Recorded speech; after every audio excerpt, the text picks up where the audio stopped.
La guerre en Ukraine, jour 55, on fait le point sur cette bataille du Donbass qui a commencé, qui s'annonce violente, et sur la résistance ukrainienne.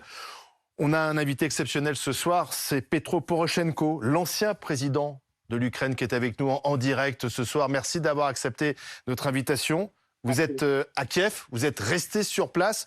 J'ai une question directe à vous poser pour commencer. Est-ce que vous utilisez le mot de génocide pour qualifier ce qui se passe en ce moment dans votre pays?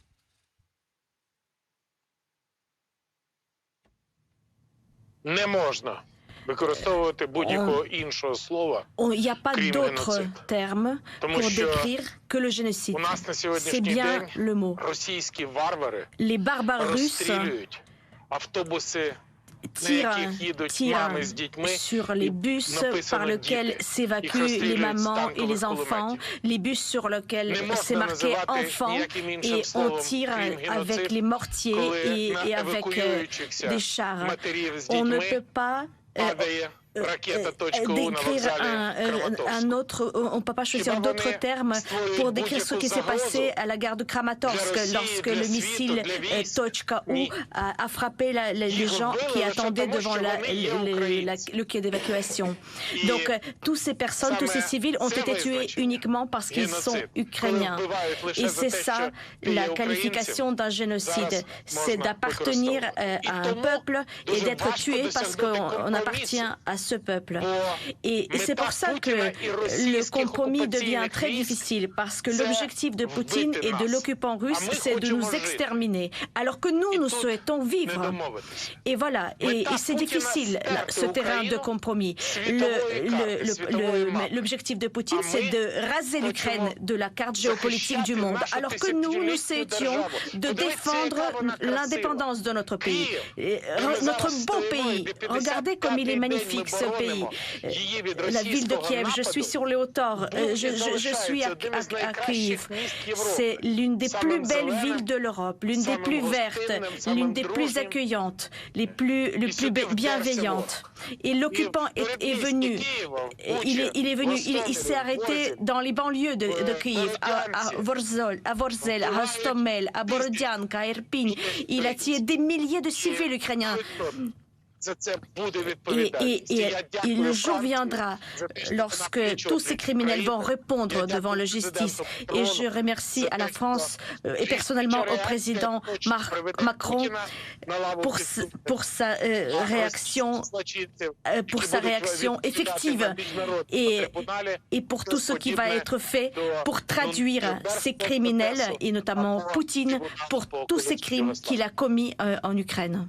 Vous revenez de l'Est de votre pays, là où les combats s'intensifient. Vous pensez que l'armée ukrainienne va pouvoir résister justement à l'intensification des combats dans cette bataille du Donbass? La Russie qui appelle d'ailleurs l'armée ukrainienne à déposer les armes, à cesser notamment à Mariupol la résistance.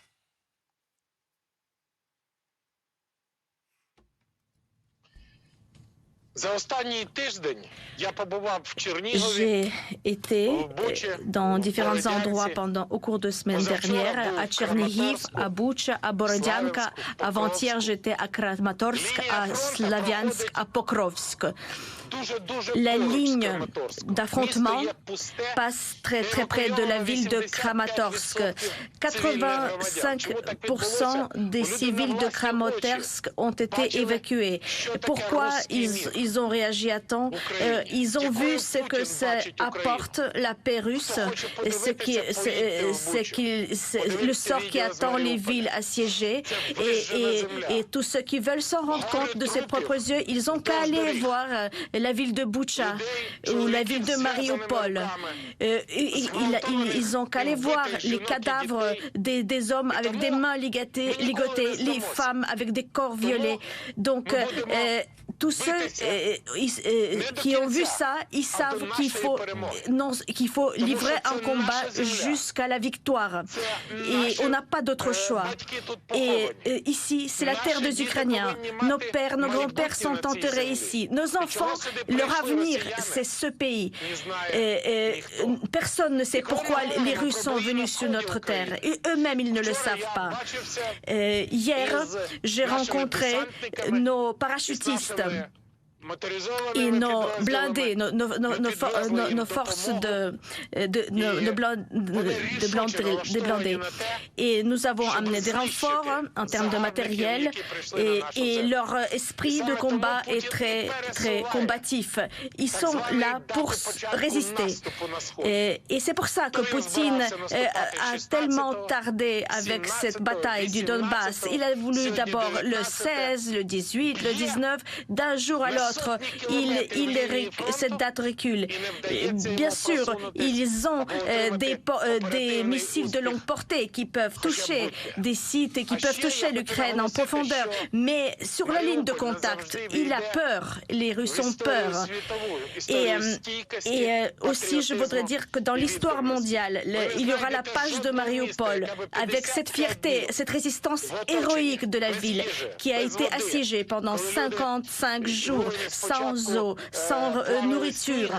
Et les gens qui d'abord ont essayé de fondre la neige pour avoir de l'eau et ensuite qui cherchaient l'eau des radiateurs, des chauffages pour avoir de l'eau.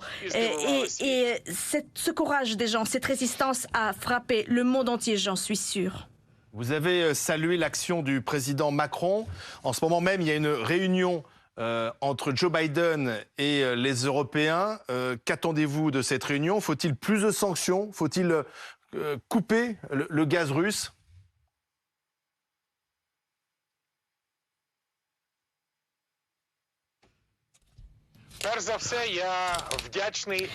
Tout d'abord, je suis très reconnaissant aux leaders du G7 et en particulier donc aux États-Unis qui ont démontré un véritable leadership.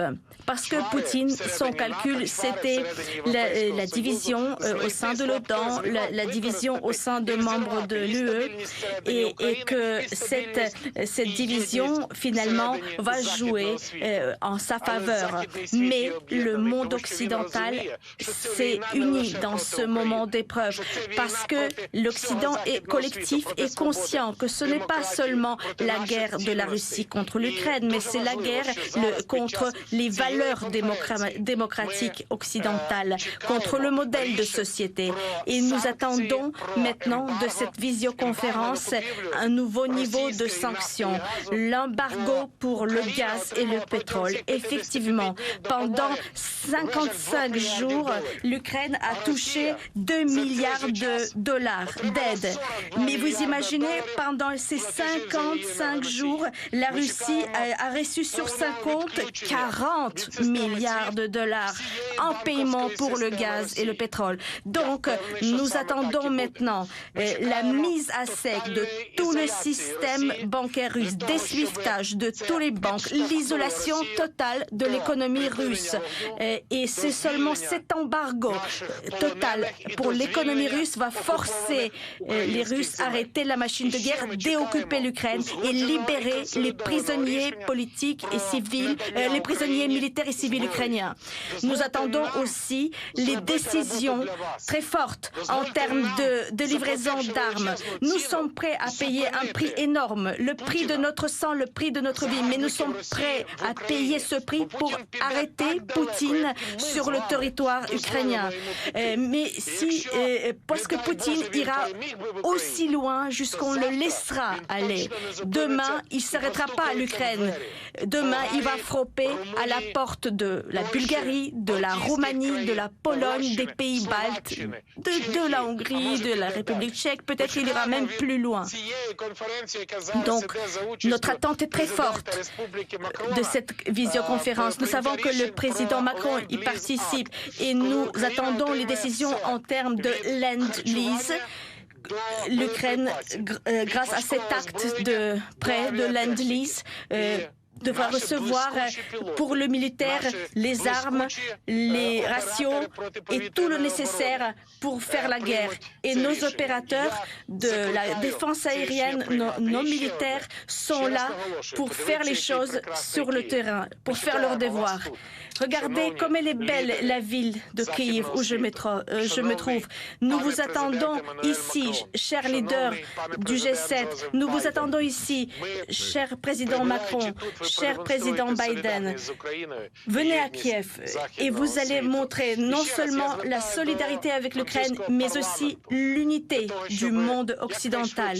J'en appelle également au Parlement français qui devra aussi acter ces décisions, légiférer en faveur de cette Lend-Lease pour l'Ukraine. Ah ben, la guerre a servi. Une dernière question, Ulysse Gosset. Oui, Monsieur le Président, une question concernant cette offensive du Donbass. Il y a des forces considérables côté russe. On parle de quelques 100 000 hommes avec de l'artillerie, des canons, des blindés. Et de l'autre côté, une armée ukrainienne qui combat déjà depuis 2014 dans le Donbass. Est-ce que pour vous, cette offensive, c'est la bataille décisive de la guerre? Est-ce que c'est la grande bataille et celui qui sera gagnant gagnera cette guerre en Ukraine? Est-ce que pour vous, c'est la bataille décisive du conflit?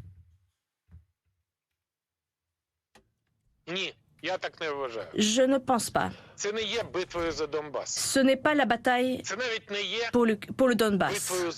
Et ce n'est même pas la bataille pour l'Ukraine. C'est la bataille entre la Russie criminelle, diabolique, et le monde démocratique. Donc ce qui se joue aujourd'hui en Ukraine, c'est l'avenir non seulement de l'Ukraine, mais c'est l'avenir du monde.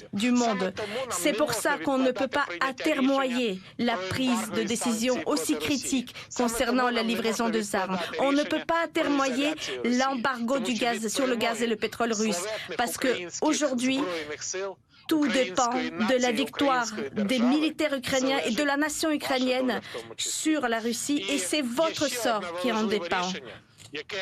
Et il y a encore une décision très importante que toute l'Ukraine attend. C'est déjà cette année, en 2022, la reconnaissance de son statut candidat pour l'Union européenne. Le pays qui a mis le cachet de sang qui est sur sa demande d'accession, et ce sang qui a été versé à la fois par les militaires sur le terrain très noblement, mais aussi le sang des innocents civils qui étaient tués et mutilés par l'occupant russe. Et donc, c'est ça, la dignité de la nation ukrainienne. Et cette dignité doit être reconnue comme nation membre de l'Union européenne et aussi de l'OTAN. Merci, Monsieur Poroshenko. Merci mille fois d'avoir été en direct depuis Kiev. Merci à vous.